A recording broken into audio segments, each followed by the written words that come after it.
아, 39번째 시간 나오신 모든 분들을 우리 주님의 이름으로 환영합니다. 우리 잠시 기도하고 시작하겠습니다. 주님을 찬양합니다. 주님, 벌써 39번째 시간이 되었습니다. 그동안에 시간마다 주께서 필요한 은혜를 주셔서 우리 마음 가운데 주님을 사모하고 주님의 말씀을 배워 알게 하시는 것을 주님 참으로 감사드리옵나이다. 이 시간에도 성령님 오셔서 우리의 몸과 마음과 생각을 사로잡아 주시고 주님께서 이 시간을 통해서 저희들에게 알려주시고자 하는 그 메시지를 바르게 깨달아 알아 저희 마음속에 깊이 새기고 이제 마지막 때를 준비할 수 있는 지혜로운 자들이 다 되게 하여 주시기를 우리 구주 예수 그리스도의 이름으로 감사하며 기도드리옵나이다. 아멘.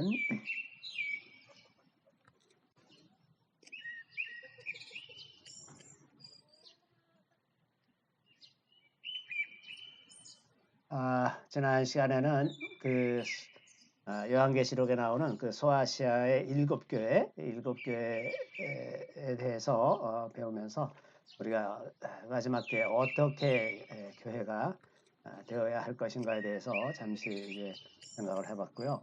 그래서 이제 무엇보다도 그 교훈이 순수하게 유지가 되어야 하는 것이 굉장히 중요한 요소라는 것도 우리가 생각해봤고요. 그래서 특히나 이제 우상 숭배하고 음란한 것, 그리스도의 복음이 아닌 것들이 들어오는 것이 다 이제 우상 숭배하고 음란으로 이어지죠. 그게 꼭 무슨 어떤 우상에다가 절을 하고 이래서 우상 숭배가 아니라 하나님이 차지하셔야 할 그 우리의 마음이 다른 것에 빼앗기고 있으면 그것이 다 이제 우상 숭배가 되는 거죠. 새소리가 계속 나서 죄송합니다. 그리고 이제 우리가 어떤 교회들은 이제 사랑이 많아서 그 부흥도 하고 성장도 하고 여러 가지 요소들이 좀 긍정적인 요소들이 있지만 그래도 또 그 복음의 본질에서 벗어나면 그것으로 말미암아 오히려 어, 어, 징계를 받게 되는 이제 그런 상황도 우리 생각을 봤고요. 그래서 사랑만이 또 전부는 아닌 그래서 사랑과 진리가 균형을 잡고 있어야 된다는 것도 생각했고 그다음에 이제 작은 것을 불평하지 않고 주신 것을 굳게 지키는 그런 믿음이 필요하다는 것.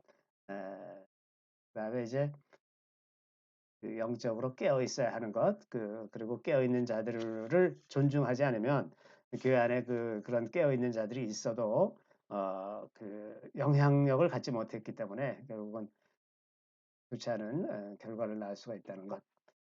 그리고 이제 회개할 기회를 주실 때 그것을 깨닫는 것이고, 그리고 형식적인 믿음, 겉으로 드러난 것에 치중하는 믿음의 허구 그런 것들을 이제 깨닫는 것이 중요하다는 것도 좀 생각해 봤습니다. 아, 그리고 이제 꼭 필요한 것이 인내. 인내는 이제 성경의 곳곳에서 인내를 많이 강조를 하죠. 왜냐하면 하나님께서 우리에 대해서 오래 인내하시는 것 같이 우리도 인내하지 않고서는 그 하나님의 뜻을 이룰 수가 없는 겁니다. 그래서 인내가 꼭 필요하고 그다음에 이제 외부적인 조건이 특히나 그 가난보다는 풍요에 대해서 올바르게 대처하지 못하는 경우가 너무 많고, 그다음에 이제 사탄의 공격이 있을 때 그걸 어떻게 대처할 것인가, 그 우상 숭배 문제를 어떻게 대처할 것인가, 이런 그 외부적인 조건에 대해서 그 대처하는 그런 능력이 필요한데 이게 역시 성령의 도우심과 그 깨닫게 하시는 것을 우리가 주의 깊게 살피지 않으면 또 없다는 것을 우리가 생각해 볼 수 있었습니다. 자, 오늘은 이제 그 요한계시록에 이제 좀 안쪽으로 쭉 들어가서 요한계시록이 첫째 화, 둘째 화, 셋째 화 이렇게 구분하고 있는 그 구분법에 따라서 둘째 화에 관한 그 부분까지를 이제 다루려고 합니다. 그런데 이제 그걸 시작하기 전에 또 좀 더 그 포괄적인 그런 말씀을 몇 가지 드리려고 합니다. 첫 번째는 이제 우리가 이제 오늘날 그 교회에서 요한계시록을 공부하는 것을 굉장히 금기시하는 그런 분위기가 있어요. 그러니까 요한계시록을 읽으면 마치 그 이단에 빠지는 것 같이 그렇게 생각하고 좀 이상한 사람이라고 하는 그런 눈으로 쳐다보죠. 근데 사실은 그 본질적인 것을 말하면 요한계시록을 가르치지 않기 때문에 자꾸 이단에 빠집니다. 왜냐하면 이단들이 자꾸 그 요한계시록에 대한 해석을 가지고 사람들을 미혹한단 말이죠. 그러면 이제 그것을 자기네 교단을 중심으로 해서 어, 그 요한계시록을 해석을 하고 그것을 앞뒤로 다 짜맞춰 갖고 그럴듯하게 해석을 하면 다 넘어가는 거예요. 신천지도 이제 그렇고 다 그런 거죠. 그러니까 요한계시록을 오히려 가르쳐야 이단에 빠지지 않는 건데 이제 거꾸로 지금 하고 있어서 참 안타깝습니다. 이게 이제 첫 번째 문제고, 두 번째는 이 우리 요한계시록도 그 철저하게 언약의 책이라는 것을 기억할 필요가 있습니다. 그리고 이게 언약, 그 모세오경에서부터 시작된 언약이 요한계시록으로 완성이 되는 겁니다. 그래서 예를 들어서 그 요한계시록에는 그 언약적인 표현이 굉장히 많이 있어요. 그 중에 이제 대표적으로 오늘 같이 살펴볼 그 일곱 인을 떼시는 것에 관한 이야기가 나오는데, 일곱 인을 떼시는 것이 이제 6장에부터 시작되는데 5장에는 그 인을 떼시기 합당한 자에 대한 예수 그리스도에 대한 이야기가 나오죠. 그 일곱 인을 떼는데 일곱 인은 무엇이고 이 인을 떼기 합당한 자가 무엇이냐? 이거는 이제 전적으로 그 저희가 이제 서두에 시작할 때 성경은 언약의 책이다. 케투바, 혼인 언약이다. 혼인 언약. 이렇게 보면 성경이 전체적으로 잘 이해가 된다. 이런 말씀을 드렸는데 혼인 언약에 있어서 이제 혼인을 약정하면, 그러니까 약혼식 할 때죠. 약혼할 때 그 결혼할 때까지 신랑 신부의 할 일, 이런 것들을 다 적어 놓습니다. 그래서 이제 그 신랑 신부가 어떻게 만났는지, 혹은 신랑의 가계 내력이 어떻게 됐는지, 또 그거에 관한 여러 가지 에피소드, 뭐 신부 집안의 내력과 그 에피소드, 그다음에 신랑 신부가 만난 이야기, 그다음에 앞으로 어떻게 살아가야 될 것인가, 이런 것들에 대해서 잘 정리해 놓은 것이 이제 그 케투바입니다. 케투바. 그 모세오경이 케투바라고 말씀드렸죠. 그 케투바를 작성하고 나서 그거를 이제 두루마리로 말아서 거기에 일곱 인을 찍습니다. 일곱 인. 신랑 신부, 그다음에 신랑의 아버지, 신부의 아버지, 그다음에 랍비 한 사람, 그다음에 증인 두 명. 그렇게 해서 일곱 명이 거기다 인을 찍게 돼 있어요. 그러고서 이제 막상 결혼할 때가 되면 신랑이 와서 그 케투바를 인을 띄고, 그다음에 그 안에 기록된 대로 신랑 신부가 자기의 하기로 정한 일들을 다 하고 있는가, 그거를 체크합니다. 그러고서 이제 신부가 그것에 다 준비가 되면 그러면 이제 신랑이 신부를 데리고 결혼식장으로 들어가는 겁니다. 그러니까 이 일곱 인을 띄는 거는 혼인 예식이 시작되는 거예요. 그 신랑 예수 신랑을 그 신랑으로 맞이하는 신부들, 신부들이 이제 대기하고 있는데, 신부들이 그동안에 제대로 신부 역할을 했는지 그것을 체크하기 위해서 이제 케투바를 인을 띄는 겁니다. 그것이 이제 그 마지막 때의 시작이죠, 시작. 그래서 이걸 이제 그 언약을 배제해서는 이해할 수가 없는 것이고, 그런 관점에서 봤을 때 오늘날 많은 교회의 그 종말론이 너무나 구약을 배제하고 있다는 점이 문제입니다. 구약은 아예 관심이 없어요. 아니, 하나님이 그 이스라엘 백성들에게 그렇게 많이 약속을 했고, 그래서 이스라엘 백성들이 지금도 그 메시아가 오기를, 그 메시아 오기를 간절히 기다리고 있는데, 그 메시아는 안 오고 그럼 그 개신교에서 믿는 메시아만 오십니까? 그럴 리가 없잖아요. 구약에 약속하신 그 말씀, 그 메시아가 오실 때 이루어질 일들에 대한 그 많은 그 예언과 그 약속들이 있는데, 하나님께서 그것을 일방적으로 다 쓸어버리고 무효야, 무효야, 이거는 무효, 이거 쓸데없어. 그러고서 그냥 밑도 끝도 없이 그냥 재림하시는 그런 방식으로 오시는 게 아니죠. 그래서 이 구약을 배제하고 종말론을 이해하기 때문에 종말론이 상당히 많이 왜곡돼 있을 수가 있다고 하는 겁니다. 자, 이 휴거라는 말은 이제 그 한자 말로 들어 올린다는 거죠. 영어로 랩처라 그럽니다.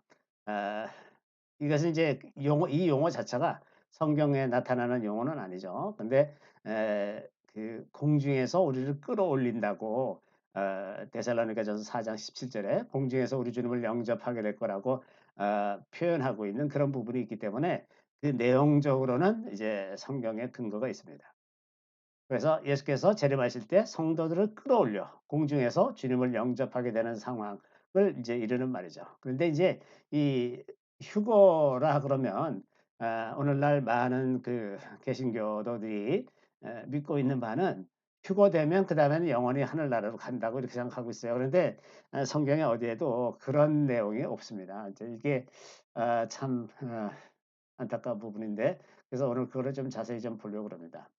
자, 예수님의 재림이 그 환란하고 이제 환란 그리고 천년왕국 이 세 가지를 연결시킬 때 언제 이루어질 것이냐 하는 이제 그 내용에 따라서 설이 여러 가지가 있습니다. 첫 번째는 환란 후 전천년설.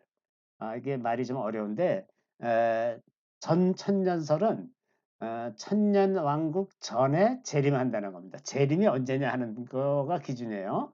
그러니까 환란 후에 환란을 거치고 나서 어, 예수께서 재림하시고 여기 이제 이렇게 보시면 환란 후에 재림하시고 그다음에 이제 천년왕국이 되고 그다음에 마지막 심판이 되고 영원한 하늘나라 이런 순서로 이루어진다라고 믿는 사람들이 이제 환란 후 전천년설을 믿는다고 말하는 겁니다.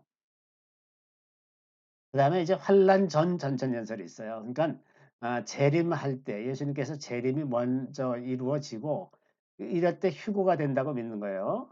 그리고 이 휴거가 된다는 것이 어떤 그 천국과 같은 그런 곳으로 가는 것으로 생각을 하고 있어요. 어 그러고 나서 이 땅에 이제 환란이 있고 그다음에 다시 환란이 끝날 때 교회와 함께 예수님이 다시 재림을 하신다. 그래서 천년왕국이 이루어진다. 이게 재림이 이제 두 번 있는 셈이죠. 이렇게 믿는 사람들 환란 전 전천년설입니다. 그다음에 이제 세 번째는 후천년설이 있어요. 지금 살고 있는 때가 천년왕국이고 천년왕국이 끝나면 이제 예수님이 재림하셔 가지고 그다음에는 바로 심판이다. 이렇게 믿는 사람. 그다음에 무천년설이 있어요. 무천년설. 천년왕국이 없다. 그거는 그냥 상징적인 천년왕국. 우리가 살아가는 시대가 상징적인 천년왕국이고 바로 재림과 심판이 있다. 이렇게 믿는 거죠. 저는 이 첫 번째 견해를 믿습니다. 환란 후 전천년설. 이게 성경에 기록된 순서를 보면 이게 정확해요. 그래서 저는 이걸 기준으로 해서 여러분에게 말씀드리려고 합니다.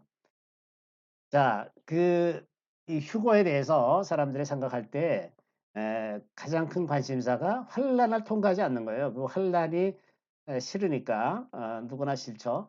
환란을 통과하지 않는다는 그런 생각에 휴거되기를 간절히 바랍니다. 그런데 그 요한계시록을 쭉 읽어보면 그 환란이 이루어지고 있는 중에 성도들에 대한 인치심도 있고 요한계시록 7장 3절에 보면 그 이마에 인을 치시는 그런 장면이 나오죠. 또 그 요한계시록 9장 4절에 보면 이제 황충이 등장하게 되는데 황충이 등장했음에도 황충의 권세가 인침받은 성도를 해치지 못하도록 되어 있습니다. 그래서 이제 성령으로 인침을 받은 성도들은 이 이러한 환란을 능히 통과할 수가 있어요. 보호가 되는 겁니다. 아, 그러니까 그 성도들은 환란 전에 데려감을 당할 거다라고 믿는 거는 좀 근거가 희박하다고 저는 생각을 합니다. 또 계시록 13장 7절 8절에도 이제 그 짐승 이거는 이제 마지막 그 큰 환란 때예요. 짐승이 성도들과 싸워 이기게 되고 생명책에 이름이 기록되지 못한 자들이 짐승에게 경배. 이제 자 많은 성도들이 있는데 에, 이마에 인을 받은 사람이 있고 그렇지 못한 사람이 있어요. 겉으로는 다 같은 교인인데 다 크리스찬들인데 그들 중에 어떤 자들은 이마에 인을 받은 사람들이 있고 어떤 사람들은 그렇지 못한 사람들이 있는데 이제 짐승이 등장할 때 그 이름이 기록되지 못한 사람, 다시 말해서 이마에 인침을 받지 못한 사람들이 짐승에게 경배하게 되는 상황이 되는 겁니다. 그러니까 배교하는 상황이 되는 거죠. 그러니까 우리가 이 시대를 통과하게 될 거라는 걸 짐작할 수 있는 건 뭐냐면 그 인침을 받은 성도인지 아닌지 우리가 다른 사람에 대해서 알 수가 있으니까 자기 자신은 혹시 알 수 있을지 몰라요. 자기는 이제 그 어떤 그 성령의 역사를 일상적으로 경험한다거나 무슨 그런 확실한 어떤 증거가 있을 거가 틀림없는데 근데 만약에 다른 사람에 대해서 생각해 볼 때 그 사람이 인침을 받았는지 안 받았는지 판단하기가 쉽지 않을 거거든요. 그러면 누가 인침을 받은 사람인지 아닌지는 모르는 거죠. 그런데 그런 환란을 통과하다 보면 어떤 사람들은 짐승에게 경배하는 사람이 있고 어떤 사람은 그렇지 않은 사람이 이제 갈라지게 되죠. 그래서 이 요한계시록 14장 12절에 보면 성도들에게 인내가 필요하다 이런 말을 하고 있어요. 인내로 통과해야 되는 때가 있다. 다시 말하면 이런 큰 환란이 있을 때에도 성도들이 그 시대에 살고 있다는 얘기죠. 그렇죠? 그러니까 성도들 인침을 받은 성도들이라고 하더라도 그 환란 전에 휴거가 된다는 것은 근거가 굉장히 희박합니다. 그러면서 뭐라 그러냐 하면 환란 중에 이제 그렇게 극심한 핍박이 오고 그러면 그 더러는 그 인침을 받은 사람도 죽을 수가 있어요. 그렇지 않겠습니까? 그런데 환란 중 주 안에서 죽는 자들은 복이 있는 자다. 이렇게 분명하게 이야기하고 있습니다.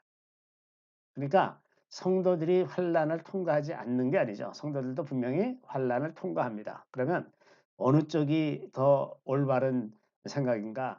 환란을 통과할 거라고 믿고 그것을 대비해서 우리의 믿음을 견고하게 하는 것이 지혜로운가? 아니면 믿는 자는 일찍 휴거가 될 거고 환난을 통과하지 않을 거야라고 안심하고 있는 것이 옳은 것이 좋은 방법인가? 그럼 뭐 결론이 뻔하지 않습니까? 다 준비하고 있어야죠. 어떤 상황이 되더라도 믿음을 지켜서 살아갈 수 있는 준비를 하고 있어야 비로소 이제 어떤 환경에서 이길 수가 있고 또 이 분명히 성경에 기록된 바에 의하면 성도들이 환란을 통과하는 것이 분명합니다. 그 대신 다만 주님께서 그런 환란 속에서 성도들을 보호하신다는 것 이런 이야기가 이제 또 곳곳에 있습니다. 또 우선 이제 마태복음 24장 22절에 보면 하나님께서 그 큰 환란의 날을 좀 감화하여 주시겠다 그랬어요. 이거는 이제 인류 보편적으로 그 인류가 행한 그 모든 악행에 대한 공정한 처벌을 한다 그러면 살아남을 자가 한 사람도 없다 이거예요. 그런데 하나님께서 그 성도들을 아껴서 그 날을 좀 감해 주세요. 그러면 성도들이 믿음으로 통과할 수 있을 정도의 환란을 주신다는 말씀이죠. 자, 그러니까 여기서도 보면 성도들이 환란을 통과하지 않는다라는 말은 좀 잘못된 것이라고 저는 생각을 합니다. 다만 다니엘 12장 11절에 보면 다 그 환란은 유한하다는 것을 얘기합니다. 곳곳에 이제 3년 반 이런 얘기를 해요. 그리고 1290일 통과하면 된다. 1335일 통과하면 된다. 이런 그 제한된 시간 안에서만 성도들을 괴롭힐 수가 있습니다. 그래서 그렇게 하고 또 환란을 통과한 자들에게는 그 평안을 주신다는 그 다니엘서 약속도 있죠. 그다음에 이제 부활에 관한 문제인데 자, 부활을 언제 하는가? 그 예수님 재림 시에 부활하는 사람들이 있고 천년왕국이 끝난 다음에 부활하는 사람이 있습니다. 그 요한계시록 20장 4절에는 그 예수님이 재림할 때 부활할 사람들 그래서 부활해서 예루살렘으로 가서 천년왕국에서 이제 다스리는 자가 되는 그런 사람들은 어떤 사람들이냐면 목배임을 당한 사람입니다. 순교자입니다. 예수의 이름으로 인해서 목배임을 당한 사람. 첫 번째는 순교자들이 이때 부활하죠. 이때 부활하는 사람들은 정말 복된 사람들입니다. 그다음에 이제 그때까지 살아남아 있는 성도들 중에 짐승의 표를 받지 않은 사람들 그런 사람들이 천년왕국으로 들어갑니다. 아마도 어, 지금 이 강의를 듣고 계신 분들 중에 많은 분들이 이렇게 짐승의 표를 받지 않고 천년왕국에 들어가게 될 거라고 저는 생각을 합니다. 그때가 그렇게 멀지 않았다고 생각합니다. 두 번째는 이제 그 천년왕국 이후에 부활할 사람들이 있습니다. 아 이제 예수님이 재림하셔서 그 사탄을 이제 무저갱에 가두고 그래서 이제 전 세계가 아주 평안한 그 죄의 뿌리가 이제 없어졌으니까 사람들이 더 이상 죄를 짓지 않고 주님께서 다시 이르는 대로 전 세계가 이제 평안하게 살 텐데 그러고 나서 잠시 그 이제 사탄이 무저갱에서 놓여 가지고 곡과 마곡 사람들을 이제 에, 미혹해서 어, 마지막 큰 전쟁을 일으키죠. 그 전쟁을 다 멸하고 나서 이제 그 흰 보좌 위에 앉으시니까 모든 사람들을 생명책을 펴놓고 심판하시는데 그때 모든 영혼이 다 부활합니다. 그러니까 그리스도 안에서 죽은 사람이나 그렇지 않은 사람이나 다 부활해서 이제 생명책에 기록된 사람들은 영원한 하늘나라로 가는 것이고 그렇지 않은 사람들은 이제 영원한 불못에 던져지는 이게 마지막 심판이죠. 백보자 심판이라고 말하는 그런 그거입니다. 마지막 때 일어나는 부활이죠. 자, 그다음에 이제 그 천년왕국이 어디에 이루어지는 건가? 무슨 추상적으로 어떤 영적인 공간에 이루어지는 것이 아니라 신구약 성경을 종합해서 보면 천년왕국은 이 땅에서 이루어지는 것이고 예루살렘입니다. 예루살렘이 하는 영원한 하나님의 도성이라는 개념이 구약 성경에는 늘 있어요. 이게 아주 자주 반복되는 개념입니다. 그래서 수없이 많은 약속이 거기에 영원한 다윗의 자손이 영원히 거기서 왕이 될 거라는 말이 있는데 그게 구약에 있는 많은 약속들이 이루어지려면 거기서 예루살렘에서 이제 하나님 주님께서 자장하시고 다스리셔야 되는 거죠. 그래서 천년왕국은 예루살렘에서 이루어질 것이 명백하고 천년왕국이 다 끝난 다음에 새 예루살렘. 그래서 요한계시록 21장 2절에는 새 예루살렘이라고 표현하고 있어요. 새 예루살렘. 우리가 앞으로 들어갈 그 천국이 이름이 새 예루살렘입니다. 새 예루살렘. 예루살렘으로 가는 거가 맞는 거죠. 이 땅에서 이 땅의 예루살렘에 이 천년 동안 있다가 영원한 예루살렘, 새 예루살렘으로 들어가는 겁니다. 자, 그래서 이제 구약의 메시아 예언이 이제 굉장히 많습니다. 이게 사실은 읽어보면 굉장히 많은데 몇 가지만 좀 잠깐씩 살펴보면 가령 예를 들어서 이사야에서는 그 천년왕국의 그 묘사를 이렇게 이런 묘사를 하고 있어요. 여호와를 아는 지식이 세상에 충만한 시대입니다. 누구나 다 하나님을 알아요. 그래서 하나님을 알라고 얘기할 필요가 없을 그런 전도할 필요가 없어. 다 알기 때문에. 주님이 다시 재림하실 때에는 모든 사람들이 볼 수 있는 방식으로 재림하신다 그랬거든요. 모든 사람이 볼 수 있는 방식으로 재림하심으로써 하나님을 다 알게 되는 거예요. 그 시대가 오는 겁니다. 그리고 이사야 60장 4, 5절에 보면 열방에서 여호와를 경외하려고 예루살렘으로 몰려드는 그런 일이 계속 일어납니다. 매해.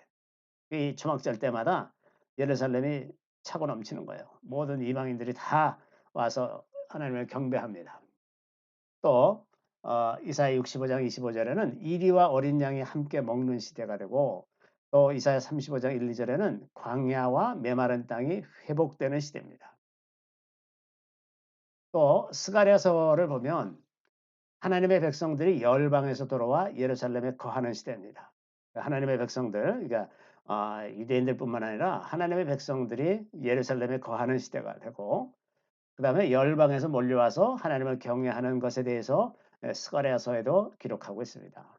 또 스가랴 14장 8절에는 예루살렘에서 생수가 솟아나오는 그래서 그 생수가 성전에서 생수가 쏟아나와서 반은 지중해 쪽으로 가고 반은 이 요르단강 쪽으로 내려가서 그 사해에 들어가게 되는데 그래서 사해가 살아난다고 돼 있어요. 사해가. 지금은 사해가 생명이 살 수가 없는 곳인데 사해가 이제 살아나게 되는 거죠. 사해가 살아나서 그 에네글라임이라는 데가 그 사해에서 조금 먼 데인데 거기까지 이제 민물이 다 차서 거기서 어부들이 물고기를 잡는다는 그런 예언이 있습니다. 그러니까 이렇게 되는 것들이 다 성취되어야 되는데 그게 언제 될 거냐 보니까 그게 천년왕국이더라 하는 겁니다. 제 생각이 그래요. 제 생각은 그래서 구약에 예언되어 있는 그 메시아 시대, 이스라엘 백성들이 그렇게 간절히 소망하는 메시아 시대는 천년왕국 시대입니다. 유대인들은 거기까지 바라는 것이고 그리스도인들은 영원한 예루살렘, 새 예루살렘을 바라보는 그런 차이가 있는 거죠. 또 에스겔서에서는 그 예루살렘 땅에 세워지는 새로운 성전에 대해서 묘사하고 있습니다. 에스겔 40장부터 44장. 그리고 이제 새 성전에서 제사가 드려지는 그런 내용이 나오는데 이 부분이 성경 전체에서 제일 난해한 부분입니다. 도대체 이해가 잘 안 되지 않습니까? 주님께서 이렇게 죄를 다 짊어지고 십자가 달려 돌아가셨는데 이게 왜 제사를 다시 드린다고 표현하고 있을까? 이게 굉장히 어렵습니다. 이 부분은 그래서 저는 지금 에스겔서에 이렇게 기록되어 있다는 것을 그냥 말씀드리는 걸로 이제 그쳐야 될 것 같습니다. 더 이상 얘기할 수가 없는 것 같아요. 근데 이게 그 이미 이루어진 일이냐? 그렇지 않습니다. 앞으로 일어날 일들이거든요, 분명히. 그리고 성전에서 나오는 물이 광야와 사해를 살린다는 이야기가 이제 에스겔서에도 이제 기록이 돼 있고 또 에스겔 47장 13절 이후에 보면 이스라엘의 지경이 지금의 요르단까지는 넓어져 있습니다. 굉장히 지경이 넓어져 있는 상태를 볼 수가 있습니다. 또 이제 그 요한계시록에 3년 반이라는 말이 굉장히 많이 나와요. 3년 반. 아, 예를 들면 이제 11장 2절에 이방인들이 그 성전 뜰을 짓밟는 기간이 42개월, 42개월이면 이제 딱 3년 반이죠. 3년 반 동안 성전 뜰을 짓밟는 기간, 그러니까 성전이 회파되는 그 성전이 모욕을 당하고 회파되는 그런 3년 반의 기간이 있어요. 그리고 또 두 증인의 예언 기간이 1260일이라는 표현이 있는데 두 증인이 뭐냐? 이게 이제 예수 그리스도를 증언하는 사람들이거든요. 아, 예수 그리스도를 증언하는 두 사람이 3년 반 동안 예언을 하다가 이제 죽임을 당합니다. 죽임을 당하는데 3일 반 있다가 다시 살아나요. 부활해서 사람들이 너무 놀라고 그리고 이제 이들은 하늘나라 올라가는 그런 기록이 이제 11장에 있습니다. 그다음에 이제 그 아이를 낳은 여자에 관한 이야기가 12장에 나오는데 아이를 낳은 여자가 보호를 받는 기간이 1260일. 이것도 이제 3년 반이죠. 그리고 또 다른 표현으로는 한때, 두때, 반때. 그러니까 한때 플러스 두때 플러스 반때 하니까 이것도 3년 반을 이야기하는 겁니다. 또 바다에서 나오는 짐승의 때가 42개월. 요게 이제 그 마지막 큰 환란의 때가 3년 반이라는 겁니다. 42개월. 그래서 이제 3년 반의 이야기가 많이 나오는데 이제 다니엘서에 보면 그 7년 7년 환란이라고 보통 말하는 것이 7년 환란 중에 앞에 3년 반은 이제 그 어떤 협약에 의해서 그 성전에서 사이좋게 잘 약속을 지키는 듯이 하다가 3년 반이 지나고 나서 이제 배반하고 큰 환란이 일어나는 겁니다. 그러니까 앞에 3년 반은 조금 덜 큰 환란, 후에 있는 마지막 3년 반은 엄청 큰 환란. 이렇게 생각하면 되게 맞을 것 같습니다. 그래서 이 마지막 3년 반 이때를 통과하는 것, 믿음으로 통과하는 게 이게 우리 모든 그리스도인들에게 큰 도전이죠. 자, 그래서 다니엘서의 3년 반 이야기 이제 나오는데 다니엘서에도 한 일의 언약을 할 것이라고 하고 절반은 지키다가 나머지 절반에 제사의 의무를 금할 것이다. 그러니까 하나님을 경배하는 것을 금한다는 거죠. 그리고 가증한 것이 성전에 서게 된다. 라는 표현이 있는데 이게 이제 예수님께서 마태복음 24장 15절에 멸망에 가증한 것이 서지 못할 것에 선 것을 보거든 너 유대에 있는 자들은 다 산으로 도망하라. 이제 그런 말씀을 하시는데 이 가증한 것 그러니까 우상이죠, 우상. 우상의 그 왕이라든지 뭐 사탄이라든지 이런 것이 그 있을 수 없는 곳, 지구상에서 유일하게 이 가증한 것이 서서는 안 되는 곳이 예루살렘 성전터입니다.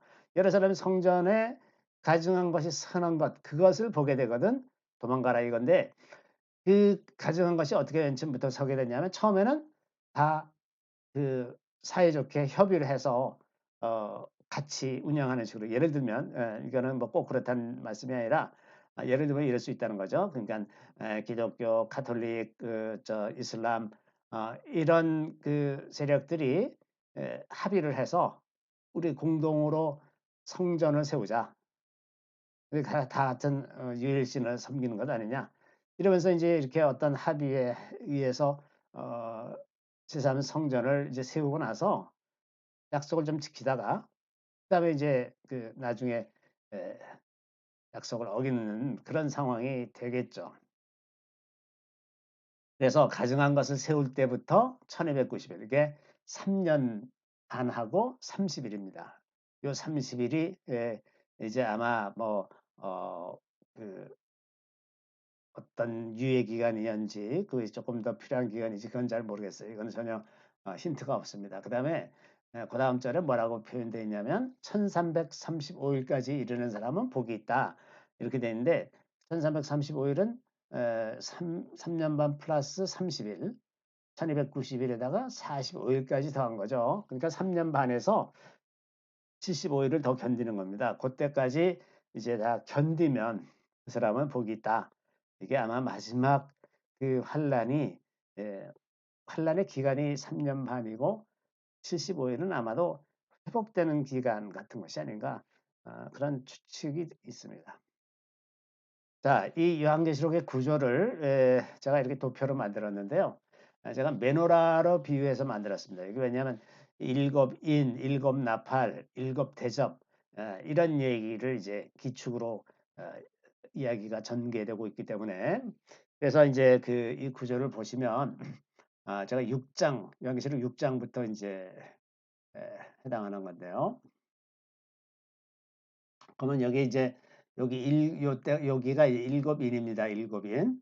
일곱 인인데, 첫 번째 인을 떼실 때, 두 번째 인을 떼실 때, 세 번째 인을 떼실 때, 그리고 네 번째는 이쪽 끝입니다. 네 번째, 다섯 번째, 여섯 번째, 그리고 일곱 번째 인을 떼실 때 다음 단계로 넘어가는 겁니다.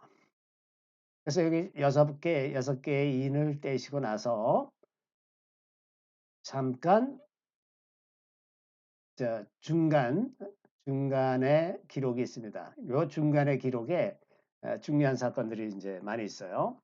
이때 이제 그 인치시는 것, 성령으로 사람들에게 인치시는 그런 것과 성도들의 기도를 응답하시는 그런 내용이 이제 이 막간에 이렇게 기록이 되어 있습니다.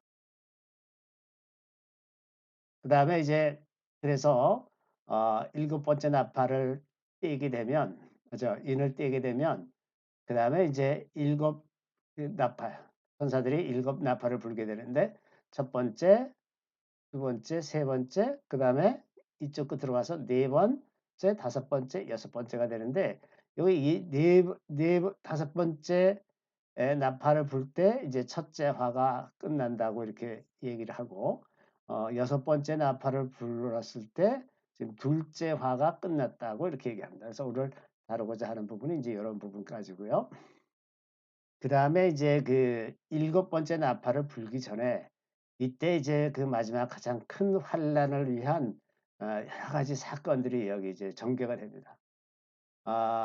그러고 나서 이제 일곱 대접의 심판입니다. 이거는 주님께서 그 이 사탄의 세력에 대해서 징계하는 징벌들이 내리는 겁니다. 첫 번째 대접, 두 번째 대접, 세 번째 대접, 네 번째 대접, 다섯 번째 대접, 여섯 번째 대접. 그리고 일곱 번째는 이제 주님의 재림하시고 천년왕국이 이루어지고, 그다음에 이제 천년왕국 후에 곡과 마곡의 전쟁이 있고 백보자 심판이 있고, 그다음에 이제 영원한 하늘나라로 가는 거죠.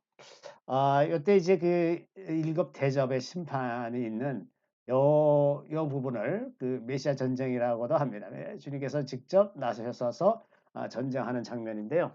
이게 이제 이사야 63장에도 메시아 전쟁에 관한 기록이 있습니다. 여기가 이제 큰 환란이 되고 여기가 이제 초기 환란 이렇게 됩니다. 여기가 초기 환란이죠.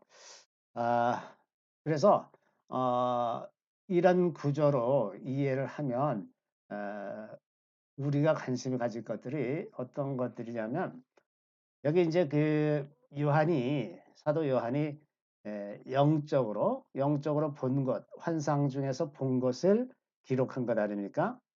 그런데 우리도 꿈을 꾸면 그 꿈을 잘 해석하기가 어려워요. 또 어 성령의 감동으로 어떤 환상을 봤을 때에도 그 환상이 무엇인지 정확하게 알기가 쉽지 않습니다. 그러니까 그런 것도 다시 성령의 감동이 있어야 바르게 이해할 수가 있는 거죠. 이 사도 요한이 보고서 기록한 이 요한계시록에 있는 내용도 마찬가지입니다. 사도 요한은 자기가 본 것을 본 대로 그냥 기록을 했는데 그것이 무엇을 의미하는지는 이게 쉽지가 않은 거죠. 게다가 영적인 세계에서 본 어떤 모습이 물질 세계에서 어떻게 나타나는지 어떤 공식이 있는 것도 아니고 그것을 잘 아는 사람이 그만큼 영적인 세계를 훤히 꿰뚫고 있는 사람도 없고 그러니까 어 이런 것을 억지로 풀려고 하다가는 굉장히 이제 좀 어려움이 생길 수가 있습니다. 다만 이제 그 성경 안에 동일한 환상을 보는 경우들이 있습니다. 예를 들면 이제 그 에스겔이 본 그 스랍의 환상이 그 요한이 본 것과 거의 묘사가 동일하다거나 이렇게 해서 '아 이게 이렇게 되는 거구나.' 하는 걸 어느 정도는 짐작할 수 있는 그런 정도는 있지만 '이게 뭐다.'라고 딱 잡아서 얘기하기가 굉장히 어렵죠. 이거는 참 어려운 겁니다. 그래서 성경을 특히나 요한계시록에 있는 것을 무리하게 풀려고 할 필요도 없고 해서도 안 됩니다. 성령의 감동으로 그런 걸 성령께서 가르쳐 주시면 우리가 알 수 있지만 그렇지 않고서는 이제 굉장히 무리한 거죠. 그래서 그것보다도 제가 좀 추천드리고 싶은 것은 이 요한계시록을 읽을 때 이 첫째 인을 띄고 뭐 이것이 무엇이냐 또 나팔 불 때 이것이 무엇이냐 하는 그런 내용보다도 이 중간에 막간에 있는 내용들 이게 중요합니다. 가령 14만 4천 명 그리고 허다한 무리가 이제 인치심을 받는데 우리가 인치심을 받는 게 제일 가장 중요한 문제 아닙니까? 그죠? 이걸 이제 우리 요한계시록을 아무리 많이 알아도 이때 우리가 인치심을 받지 못하면 이게 아무 소용이 없잖아요.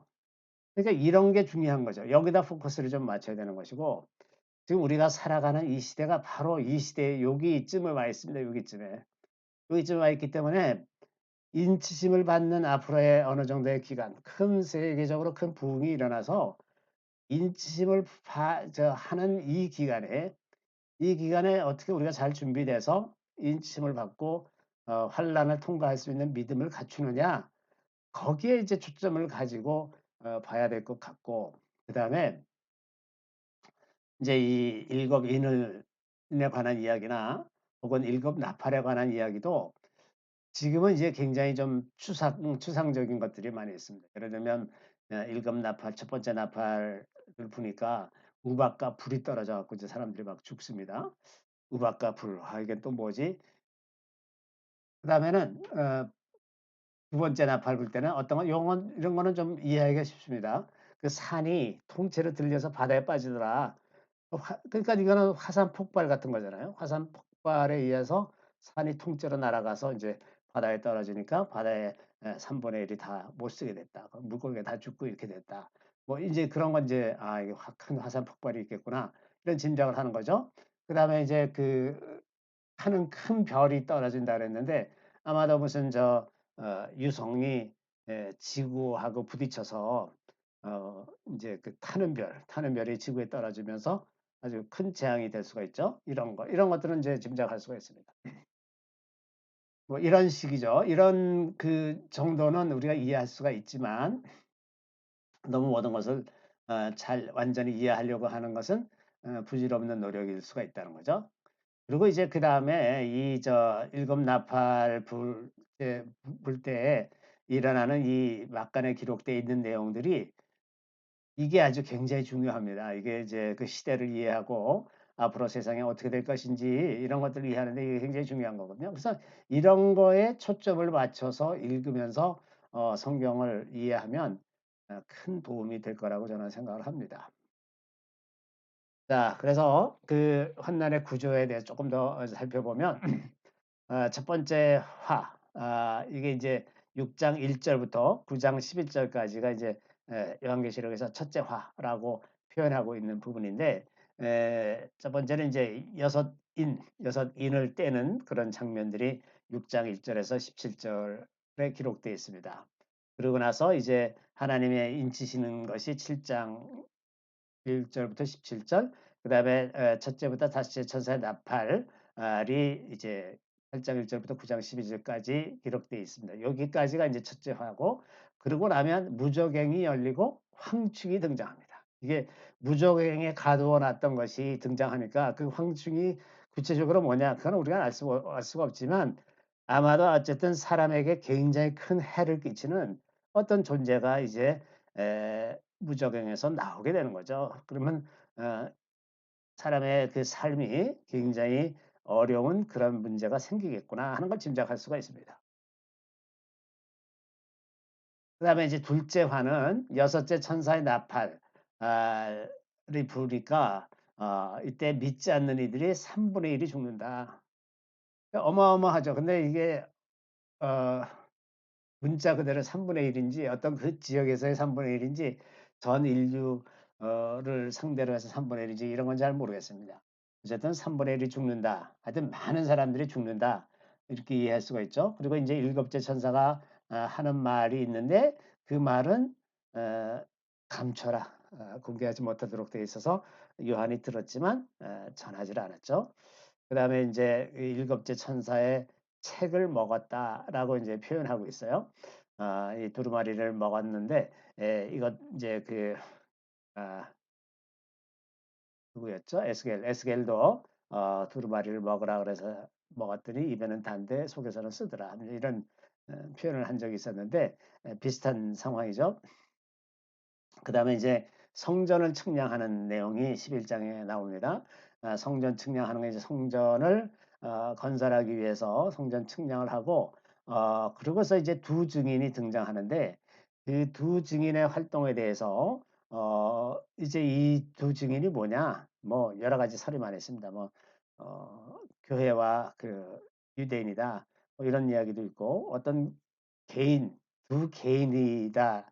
그리고 그들이 유대인, 이스라엘에서 활동하는 두 개인이다라고 하는 견해도 있고, 이거는 알 수가 없습니다. 그래도 어쨌든 이때 대단한 능력과 어떤 기적과 이사를 행하는 그런 사람이 나타나서 예수 그리스도에 대해서 아주 그 굉장한 능력으로 복음을 전하는 그런 사람이 있게 될 거라는 것은 우리가 짐작할 수가 있습니다. 그것이 단체든 개인이든 그리고 그런 활동을 하다가 이제 그들이 죽어서 다시 죽게 됐는데 다시 부활하는 그래서 사람들이 놀라는 그런 일도 있을 거라고 하는 거죠. 그리고 무적행에서 올라온 그 황충이 이제 그 전쟁을 일으켜서 이제 많은 나라들이 이 전쟁에 말려 들어가게 되는 거죠. 그리고 이제 셋째화는 일곱째 천사의 나팔과 나팔이 부름과 동시에 그 어린아이가 이제 탄생하는 이야기가 나옵니다. 그런데 그 계시록에서 보면 이 어린아이가 예수 그리스도인 것 같은 느낌이 드는데 예수님이 이제 재림하실 건데 왜 또 예수 그리스도와 같은 비슷한 존재가 이렇게 탄생하게 되는가? 그리고 또 이제 근데 이때 그 용이 하늘에서 쫓겨납니다. 이게 이제 큰 문제예요. 그러니까 땅의 입장에서 봤을 때는 이제 용이 그 둘째 하늘을 장악하고서 하나님과 사이에서 권세를 부리면서 살았는데 이제 용이 하늘에서 쫓겨나니까 이제 자기네가 때가 끝난 것을 알고 이 땅으로 내려와서 이 땅 위에서 극렬하게 하나님께 저항을 하면서 그 하나님의 백성들을 괴롭히고 이제 이 모든 인류를 아주 어 괴롭게 하는 멸망하게 하는 쪽으로 어 역사를 끌고 가는 거죠. 그러니까 용이 하늘에서 쫓겨나서 쫓겨나고 바다에서 올라온 짐승이 용의 권세를 받게 되고 그리고 땅에서 또 다른 짐승 그러니까 바다에서 땅에서 하늘에서 이렇게 에 나오는 세력들이 힘을 합쳐서 그 짐승의 표를 받지 아니하면은 상거래를 할 수 없는 그런 시대를 만듭니다. 이제 이때 이 짐승이 열 뿔과 이제 일곱 머리를 갖고 있다고 이제 그러죠. 그래서 그 종교 권력과 정치 권력이 이제 합쳐서 전 세계를 에, 단일 정부로 이렇게 지배하는 그런 상황이 올 거라고 생각하는 거죠. 자, 그다음에 이제 셋째화는 11장 14절부터 19장 21절까지 기록된 내용인데 그 어린 양과 예수님과 14만 4천 이마에 인침을 받은 14만 4천 명이 이제 시온산에 등장합니다. 이게 어쩌면 그 이거를 휴거로 생각할 수도 있어요. 휴거. 시온산에 등장했어요. 시온산에. 그러니까 예루살렘에 등장한 거예요. 어, 그러니까 이때 예수님이 재림해서 이마 인침을 받은 사람들을 들어 올려서 예루살렘으로 간 겁니다. 시온산에 등장했어요. 그러고서 이제 그 곡식 추수는 이제 알곡, 신자들을 추수하는 추수고, 그 다음에 포도 추수는 심판하는 추수입니다. 그 포도 추수해서 짓밟아 버리는. 그 다음에 이제 대적에게 그 일곱 대접의 심판, 아주 극심한 재앙들이 임하게 되고 마지막으로 음녀에 대한 심판이 있고 그 다음에 바벨론이 패망하고 자 그런데 여기 이제 일곱 나팔과 일곱 대접이 그 순서가 기록된 순서들과 그 내용이 좀 상당히 매치가 되고 있어요. 어, 첫 번째 나팔 불 때 우박과 불이 땅과 수목의 3분의 1을 태운다고 되어 있는데 그 일곱 대접 첫 번째 대접을 써둘 때 짐승의 표 받은 사람들 그리고 우상 숭배자들에게 재앙이 내리고 자, 일곱 나팔 두 번째 나팔을 불 때 바다의 3분의 1이 피가 된다고 되어 있습니다. 그래서 바다 생물과 배의 3분의 1이 파괴된다. 그런데 일곱 대접에서 두 번째 대접을 쏟을 때 바다가 피로 변하고 모든 생물이 다 죽게 된다. 바다에서 일어나는 일들. 그 다음에 세 번째 나팔을 불 때 강의 3분의 1과 물샘이 떨어져서 물이 쑥이 된다. 써서 마실 수가 없는 물이 된다는 건데 일곱 대접 심판에서 세 번째 대접은 강과 물 근원이 피가 된다. 매치가 되고 있죠. 네 번째는 해달별의 3분의 1이 어두워진다고 되어 있는데 일곱 대접에서 넷째 대접을 쏟아부을 때 해가 사람을 태워 죽인다고 되어 있습니다. 해가 뭐 흑점 활동을 갑자기 폭발적으로 많이 한다거나 이러면 얼마든지 강렬해져 갖고 이런 일이 있을 수가 있거든요. 또 이제 다섯째 나팔 불 때 별 하나가 떨어지며 무저갱이 열린다고 되어 있거든요. 그래서 이제 황충이 나와서 사람들을 괴롭힌다고 그랬는데 다섯 번째 대접을 쏟아부으실 때 어두워지고 사람들이 아픔과 종기를 겪는다.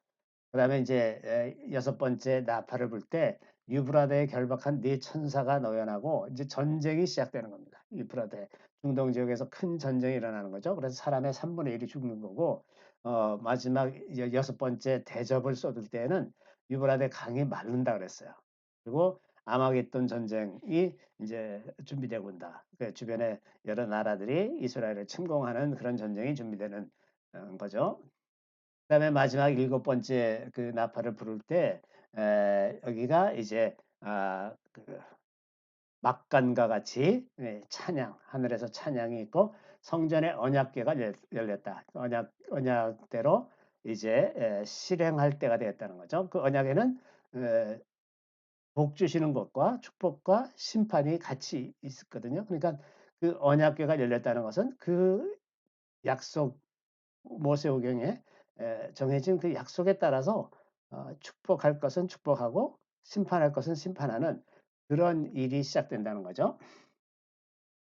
여자의 해산, 용이 땅으로 쫓겨나고 짐승이 등장하고 시온산 위에 어린 양과 14만 4천이 서고 증거 장막의 성전이 열리고 이런 일들이 일곱 번째 나팔에 있었다면 일곱 번째 대접을 쏟을 때 이제 음녀에 대해서 그리고 바벨론이 심판당하는 장면이 기록되고 있습니다. 자, 첫 번째 화를 조금 더 자세히 살펴보면 첫째 인을 떼실 때는 흰말이 나가는데 그 면류관을 받아서 나가는데 이는 그 이기고 또 이기려고 하더라. 이게 이제 헬라어로는 니콘, 카이, 니케이세이 이렇게 표현되어 있어요. 현재 분사형과 그 단순과고 에어리스트형이 같이 되어 있는데 현재 분사형은 현재 진행이라는 뜻이고 이 단순과고 에어리스트는 일회적인 겁니다. 그러니까 이 흰말은 미혹하는 거라고 저는 생각을 합니다. 미혹. 그래서 성도들을 자꾸 이제 싸워서 이겨요. 흰말이. 성도들이 자꾸 미혹을 당하는 거죠. 계속 미혹을 당합니다. 그래서 어떤 것들은 계속 그냥 미혹 속으로 빠져버리는 사람이 있는가 하면 어떤 사람은 잠시 미혹됐지만 다시 돌아와요. 이게 단순 가구거죠. 어떤 사람은 계속 미혹된 상태로 있어. 이제 이런 상황이 이제 첫 번째 인을 떼실 때 일어난 일. 두 번째 인을 떼실 때는 붉은 말이 나오는데 이게 이제 화평을 제하고 서로 죽이게 하고 큰 칼을 가지고 있다. 이게 전쟁과 비슷한 거죠. 그리고 셋째 인을 떼실 때는 검은 말이 나오는데 검은 말은 이제 손에 저울을 가지고 있는데 한 데나리온에 밀 한 두다. 기근이죠, 기근. 기근이 와서 식량이 부족해졌습니다. 아마 이게 지금 이제 첫째인, 둘째인, 셋째인 이런 정도가 지금 우리가 살아가고 있는 상황이 아닌가 이런 생각이 듭니다. 그리고 이제 넷째인의 이제 청황색 말, 녹색 말입니다. 그 탄자의 이름은 사망인데 음부가 그 뒤를 따르더라. 땅 4분의 1의 권세를 받아서 검과 흉년과 사망으로 땅의 짐승으로 죽이더라. 그러니까 많은 사람들이 죽는 뭐 여러 가지 이유로 사람들이 죽는 그런 상황입니다.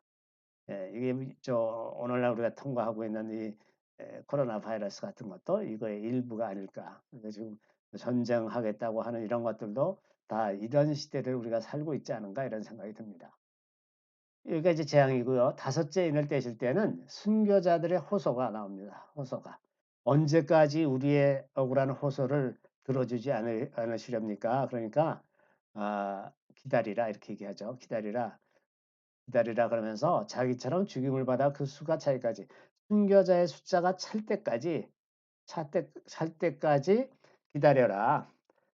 그거 언제까지 기다릴 거냐면 14만 4천 명을 인치실 때 그때까지 기다리는 거죠. 그러고 나면 그 다음엔 주님께서 하실 일을 하시는 겁니다.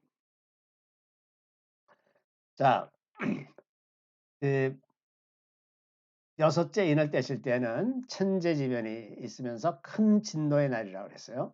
또 해가 검어지고 달이 피같이 된다고 되어 있는데 이 똑같은 표현이 요엘서 2장 31절에도 있고 마태복음 24장 29절에서 30절에도 있습니다. 이게 해가 검어지고 달이 피같이 된다. 그러는데 이게 이제 언제 이렇게 되냐 하면 일식 때 그렇게 된다. 일식 때. 그리고 그게 제일 심하게 나타나는 때가 그 테트라드라 그래가지고 이게 뭐 몇십 년에 한 번씩 이렇게 오는 그 주기가 있어요.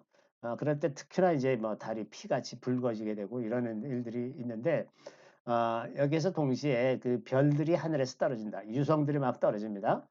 그래서 이제 사람들이 그 숨길을 구하는데 그때 재앙이 얼마나 큰지 사람들이 그, 어, 그 돌더러 내 위에 좀 돌이 떨어져 줘라. 그래서 저 하나님의 진노로부터 나를 좀 가려달라. 그렇게 구할 정도로 그렇게 이제 굉장히 심한 그런 재앙이 있을 거라는 생각이 듭니다. 그리고 여기 이제 13절에 이런 표현이 있어요. 하늘이 종이축이 말리는 것 같이 떠나가고 별들이 우수수 떨어진다. 하늘이 종이축이 말리는 것 같이 떠나간다 그러면 이게 그 지구의 자전축이 변경되는 상황인 것 같아요, 이게. 그러면 가령 예를 들어서 지구에 외부에서 오는 어떤 큰 유성이 충돌해서 지구가 자전하는 궤도를 흔들어 놓으면 이게 이제 갑자기 지구가 갑자기 보통 때는 일정한 속도로 24시간에 한 바퀴씩 이렇게 돌던 것이 갑자기 휙 돌 것 아닙니까? 갑자기 휙 돌면 만약에 밤을 맞고 있는 어느 지역에서 이게 갑자기 휙 돌면 별들이 갑자기 휙 지나가 버리는 거예요. 그러니까 이쪽 하늘 쳐다보고 있었는데 갑자기 저쪽 하늘이 되는 그런 상황이죠. 그게 마치 종이축이 말리는 것 같이 떠나가고 별들이 우수수 떨어지고 이제 이런 천체의 큰 변동이 일어나는 그런 일들도 있을 수가 있는 거죠. 이런 날을 진노의 큰 날이라고 되어 있는데 이런 진노의 큰 날에 대한 표현이 이제 이런 에스겔 7장 19절이나 스바냐, 누가, 로마서 이제 이런 표현이 있습니다. 그다음에 이제 7장 1절부터 17절에 이제 그 중간 시대, 그 하나님의 인치시는 시대. 이때가 부흥의 시대입니다. 부흥. 전 세계적인 부흥이 있는 이런 때. 그래서 성령의 그 놀라운 역사가 나타나고 그리고 이때 하나님께서 부르실 때 많은 사람들이 예수를 믿고 하나님의 백성으로 인치심을 받는 그런 기간이 될 것입니다. 이 기간이 아마 곧 이제 시작이 될 거겠죠. 자, 그리고 이제 네 천사가 땅 네 모퉁이에 서 있는데 바람을 붙잡아서 땅 바다 나무에 불지 못하게 한다. 이제 제기 못하도록 막고 있는 거예요. 그리고 요한이 입맞은 자의 숫자를 들었더니 14만 4천이더라. 그리고 이제 이 그 에스겔 9장 4절 6절에는 그 탄식하며 우는 자의 이마에 인치시고 보호하신다는 얘기가 있는데 이때도 마찬가지일 겁니다. 결국은 복음을 듣고 자기가 하나님 앞에서 얼마나 불쌍한 존재인지 자기가 하나님의 긍휼이 없이는 도저히 살 수 없다는 그런 존재라는 것을 깨닫는 자, 그 깨닫는 자에게 이제 인치심이 있겠죠. 그런 사람들을 인치시고 보호하실 것입니다. 여기 이제 14만 4천이 이스라엘 12지파에 대해서 그 얘기하는 거예요. 그래서 12지파에서 각 12,000명씩 이제 14만 4천인데 이것을 무슨 특별한 숫자여서 14만 4천 명만 구원 얻는다라고 해석하는 거는 좀 잘못된 해석인 것 같고요. 그 다음에 이제 여기에 또 하나 문제는 그 단지파가 빠지고 요셉과 므낫세가 같이 들어갔습니다. 므낫세는 요셉의 아들 아닙니까? 그러니까 요셉만 이야기하면 되는데 므낫세가 들어가고 단지파가 빠졌어요. 근데 이걸 가지고 또 이제 설왕설래합니다. 단지파는 왜 빠졌냐? 근데 아마 저는 그냥 그 요한이 쓰다가 착각해서 빼먹었을 거라고 생각을 합니다. 왜냐하면 단지파를 무슨 저주해서 뺐다든지 그런 내용은 성경에 전혀 없어요. 그리고 어느 지파인들 성하게 예수를 잘 믿은 하나님을 잘 믿은 지파가 어디 있습니까? 그런 지파 하나도 없어요. 그러니까 이거는 이것으로 인해서 잘못 하는 것은 문제가 있다고 생각이 듭니다. 문제는 이제 그 이방인들 중에 허다한 무리들이 인침을 받아 있어요. 근데 이 사람들을 환란에서 나오는 그 환란을 빠져나오는 그러한 믿음을 가진 사람들, 환란을 당하는 데서 나오는 그런 사람들, 허다한 무리들, 예수 그리스도를 믿어서 성령으로 인침을 받는 이런 사람들이 될 수 없을 만큼 허다한 무리라고 그랬어요. 그럼 이제 이 부흥의 때에 아주 큰 추수가 일어날 겁니다. 큰 추수. 이들이 이제 보좌 앞에 있을 때 하나님께서 그들을 위해 장막을 쳐주시는 장면을 요한이 묘사하고 있습니다. 그리고 다시는 지리지도 목마르지도 아니하며 상하지도 아니할 것임 모든 눈에서 눈물을 씻어주시는 그런 때가 올 것이라는 소망을 줍니다. 자, 8장 1절부터 9장 11절까지는 일곱째 인과 일곱 천사의 일곱 나팔 중에서 다섯째까지인데요.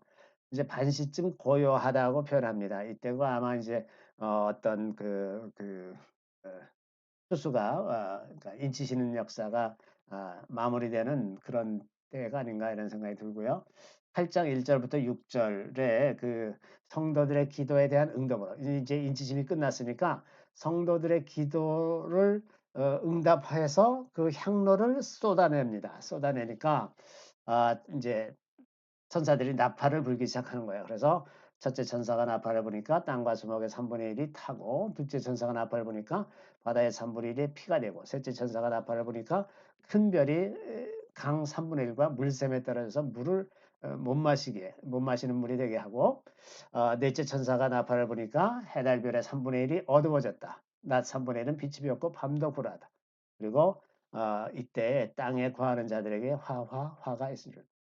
이게 낮 3분의 1이 빛이 비었고, 그러면 낮이 짧아진다는 얘기 아닙니까? 그러니까 태양 일조량이 확 줄어드는 거죠. 일조량이 크게 줄어들면 당장 오는 게 이제 기근이죠. 기근이 오고 이제 추워지니까 살아가는 환경이 굉장히 이제 어려운 환경이 되는 거죠. 자, 그다음에 다섯째 천사가 나팔을 불 때 하늘에서 별이 떨어지고, 그때 이제 무저갱이 열리고 황충이 등장한다. 이제는 전에 없던 차원의 굉장히 좀 다른 종류의 고통스러운 그런 삶이 시작되는 거죠. 그동안에는 이 황축이 무저갱에 갇혀 있었기 때문에 인류가 평안하게 살았는데, 이 황축이 등장하면서 이 황축이 전갈의 권세를 받았어요. 그래서 이마에 하나님의 인받지 않은 사람만 해하되 괴롭게만 하는 겁니다. 죽기를 구하여도 죽지 못하고 괴롭게만 하는 겁니다. 그런데 인침을 받은 사람은 건드리지 못합니다. 이게 이제 굉장히 큰 권세죠. 이 인침을 받은 것이. 그래서 이런 시대가 이제 올 거라고 볼 수가 있는 거죠. 이 황충의 모양은 전쟁의 말 혹은 금 같은 면류관을 갖고 있고, 얼굴은 사람의 얼굴인데 여자의 머리털 같은 머리털이 있고, 그 이는 사자와 같고 초롱과 흉갑이 있고, 그 꼬리에 5달 동안 사람들을 해하는 권세가 있다. 이런 이제 그 영적인 존재에 관한 묘사, 이런 거는 그 영적인 존재죠. 영적인 존재인데 이런 것들이 그 물리적인 세계에서 어떻게 나타날지, 그런 것은 또 정말 좀 다른 문제죠. 다른 계시가 필요합니다. 이런 거는. 그다음에 이제 그 5달 동안 사람들을 해하는 권세가 있다. 이 사탄의 권세가 아무리 큰 권세가 있다 하더라도 기한이 있다는 것을 참 우리가 위로와 소망을 가질 수가 있는 겁니다. 다 지나간다고 하는 거죠. 5개월 참으면 된다 하는 겁니다. 이들의 임금은 무적행의 사자다. 그리고 그 아볼론이라고 하는데, 마병대의 수는 2억 2만만이라고 되어 있는데, 아마도 이제 큰 전쟁 같은 그런 상황이 있을 거고, 그다음에 9장 15절에는 어떤 특정한 날을 정하고 있다는 것을 암시하고 있습니다. 어떤 사람들을 죽이는 어떤 특정한 날이 정해져 있어 갖고, 그날에 이제 많은 사람들을 죽이는 그런 일이 일어날 거라고 이제 예고하고 있습니다. 그다음에 이제 여섯째 천사의 나팔을 부니까 하나님의 금단, 하나님의 금단에서 네 뿔에서 음성이 나서 유브라데에 결박한 네 천사를 넣어주라. 아까 이제 유브라데의 그 천사들을 천사들이 바람, 불 이런 것들을 붙잡고 있는데, 그걸 놓아주면 이제 거기서부터 재앙이 막 이제 들어오는 거죠. 그래서 이들은 정해진 날에 사람 3분의 1을 죽이기로 예비한 자들. 어, 그래서 마병대 수는 2만만이다. 그 말탄 자들의 모습을 보니까 불빛과 자줏빛과 유황빛 흉갑이 있습니다. 전쟁을 암시하는 것 같습니다. 말들의 모습은 머리는 사자머리, 입에서는 불과 연기와 유황이 나오고, 그 입과 꼬리에 힘이 있음. 불과 연기와 유황으로 사람 3분의 1이 죽음. 뭐 이제 어떤 그 폭탄, 폭격을 가해서 혹은 뭐 원자탄을 터뜨린다거나, 이런 것이 이제 불과 연기와 유황 뭐 이런 거에 해당되지 않겠습니까? 살아남은 사람들이 회개치 않고 귀신과 우상들을 섬긴다. 이렇게 되는 겁니다. 이게 아무리 그 재앙이 큰 재앙이 있다고 하더라도 믿지 않는 사람은 계속 안 믿는 것이고, 믿는 사람은 믿는 거고, 이제 이렇게 되죠. 자, 그다음에 일곱째 천사의 나팔 불기 직전에 그 감춰진 비밀과 그 비밀이 이제 성취된다고 되어 있는데, 그 내용은 알 수가 없습니다. 그리고 이제 일곱째 천사의 모습은 모습을 특별하게 묘사를 하고 있는데, 머리 위에 무지개, 얼굴은 해 같고, 그 발은 불기둥 같다. 그 손에 펴놓인 작은 책이 있는데 오른발은 바다를 왼발은 땅을 밟고 있는 이 천사가 그 하는 말이 있었는데 계시록 속의 비밀. 이것은 요한이 전할 수가 없도록 그렇게 막아선 말씀이 있어요. 그 천사가 지체하지 않을 거다. 더 이상 시간이 없다. 그래서 지체하지 아니고 일곱째 천사 나팔 소리가 나는 날 선지자들에게 전하신 복음이 이루어질 것이다. 이루어질 것이다. 그리고 일곱째 천사가 가지고 있던 책을 요한이 먹었고 그리고 이제는 가서 요한이 예언해야 된다는 그런 말씀이 있습니다. 아, 제가 최근에 이제 어떤 그 미국의 어느 예언자의 간증을 들었는데 내가 환상 중에 주님이 시계를 빠른 속도로 돌리시더랍니다. 손가락을 이렇게 그 시침에 넣으시고서는 막 돌리시더라는 거예요. 빨리빨리. 이제 얼마 시간이 없다 이제. 그런 환상을 봤다는 걸 들었는데 이제 그런 거죠. 그런 때가 됩니다.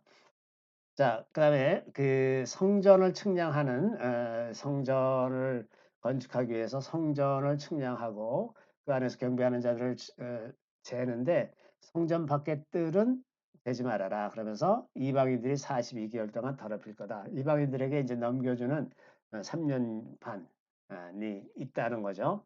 그 성전 안을 측량하고 두 증인에 관해서 얘기하는데 이 두 증인이 뭐냐 이것도 모릅니다. 이것도 잘 알기 어려운 것이고 이 두 증인이 1260일 동안 이제 예언하는데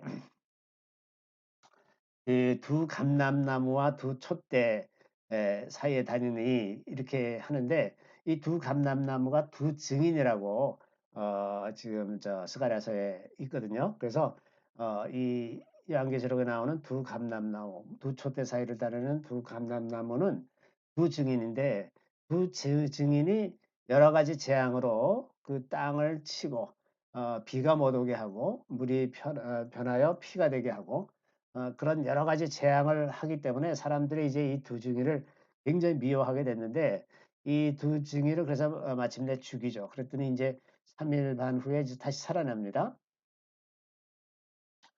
그때 이제 그 무적행으로부터 올라오는 짐승이 있어요. 짐승이 전쟁을 일으켜서 그를 죽이고 그랬더니 사람들을 기뻐하고 그의 시체가 예루살렘에 있게 됐는데 3일 반 지나고 나서 살아나니까 또 이제 사람들이 두려워지고 그때 하늘로 이들이 올라갈 때 큰 지진이 나서 성 10분의 1이 무너지고 지진에 7천 명이 죽고 남은 자들이 하나님께 영광 돌리고 이거는 이 두 증인이 뭐 누구이고 어떻게 될지 그것은 닥쳐봐야 알 것 같습니다. 닥치면 저게 저거로구나 하는 것을 아마 알 수 있을 거예요. 그리스도인들은 이것을 미리 알고 있는 사람들은 저게 저거로구나 하는 그런 때가 오겠죠. 그래서 이런 기록이 지금으로는 그 해석하기가 어렵고 알 수가 없지만 이렇게 둔 내용의 취지는 그런 일이 막상 일어날 때 저게 하나님께서 말씀하신 저거다라고 생각할 수가 있거든요. 그래서 미리 기록해 놓은 것이 이런 내용이 있었다는 것을 우리가 그 뜻은 정확하게 지금은 알 수 없지만 저런 내용이 있었다라고 알고 있는 것은 굉장히 큰 도움이 됩니다. 지금 이쯤 지나가고 있고 이런 일들이 지금 일어나고 있구나. 예언된 말씀대로 지금 이렇게 가고 있구나 하는 것을 확신하고 안심하고 있을 수 있지 않습니까? 그러니까 지금 꼭 모른다고 하더라도 그냥 이런 일이 있었다. 이렇게 기록되어 있는 내용이 있다. 이 정도만 알고 있어도 크게 도움이 될 거라고 생각이 듭니다. 오늘은 이걸로 이제 마치겠고요. 다음 시간에 그 나머지 부분을 하고서 온라인 바이블 스터디 이제 마치도록 하겠습니다. 제가 한 가지 좀 부탁드리고 싶은 것은 저희가 이, 이 온라인 바이블 스터디 밴드를 지금 유료화해서 지금 그 계속 뭐 6개월에 얼마씩 내고 있어요. 그래서 이 내용을 계속 지금 보존하고 있다가 나중에 성경 공부하고 싶은 사람들이 이제 들어와서 쭉 볼 수 있도록 그렇게 이제 보존하려고 하는데 에, 여러분들 중에서 아, 모든 분들 제가 부탁드리고 싶은 분은 한 분도 빠짐없이 에, 다음 주로 해서 이제 마무리되고 나면 그 밴드에다가 그 한마디씩 좀 올려주세요. 그러니까 어떤 면에서 이 성경 공부한 것이 도움이 되었다라든지 뭐를 배웠다든지 이런 것들을 좀 올려주시면 나중에 이제 다시 들어와서 여기서 성경 공부하는 사람들이 그런 내용들을 보고 좀 도전을 받고 하고자 하는 그런 마음이 들지 않겠습니까? 그래서 한 번도 빠짐없이 좀 추상적으로 맞으시고 그냥 뭐 좋았습니다, 뭐 감사합니다, 뭐 그런 거 말고 뭐가 좋았고 뭐를 깨달았고 이런 내용을 좀 구체적으로 이렇게 좀 적어주시면 앞으로 성역 공부를 하려고 하는 사람들에게 큰 도움이 되지 않을까 이런 생각이 듭니다. 그래서 이거를 좀 간곡히 부탁드립니다. 기도하고 마치겠습니다. 할렐루야, 우리 주님을 찬양합니다. 주님, 저희들에게 주님께서 하시고자 하는 일들을 미리 다 알려주셔서 우리가 시대를 살아가는 동안 주님께서 어떤 일을 행하시는지를 알게 하시고 그것을 위해서 미리 준비하게 하시니 주님 참으로 감사드리옵나이다. 이제도 많은 선지자들을 통해서 또는 기록된 말씀을 통해서 우리가 이제 어떤 시대에 살고 있으며 어떻게 준비하며 살아가야 하는지를 알게 하시니 주님 참으로 감사드리옵나이다. 우리가 견고하여 흔들리지 않는 그런 믿음을 가지고 살 수 있게 하여 주시고 주님 모든 어떤 환란 역경이 온다 할지라도 끝까지 믿음을 지켜서 우리 주님의 그리스도 영광에 이르는 저희들이 다 되게 하여 주시기를 간절히 바라옵고 모든 말씀 우리 주 예수 그리스도 이름으로 감사하며 기도드리옵나이다. 아멘. 이것을 마치겠습니다. 감사합니다.